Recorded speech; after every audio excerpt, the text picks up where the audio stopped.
হ্যাঁ লেখা লিখে লিখে আয়নাটা তো পুরো হাত দিছে ভাঙি দেবে এটা হিসাব দিয়েছো না কি করবা তুমি এই যে কে ওটা থেনা থেনা আর এটা কে এটা দাদা এটা দাদা নয় ওটা আমি কার দাদা সাদা দাদা না সিঙ্গার দাদা আমি কার দাদা তোমার দাদা আমি তোমার দাদা না এসবুর দাদা এই দেখো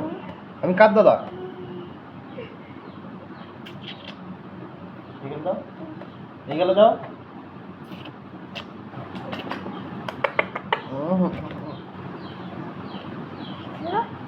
দেখছো ওটা কে ওটা এদিকে দেখো তো ওটা কে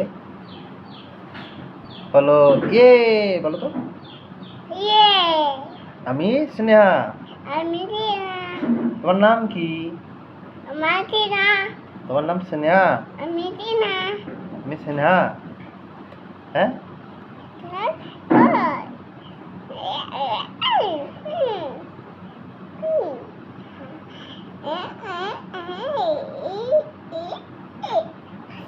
বুঝলে যাও এখন এসে আপুর কাছে যাও আমি পড়বো এখন হ্যাঁ যাও যাও সমুদ্র ছোট যাও যাও এসে আপুর কাছে যাও আমি পড়তে বসবো যাও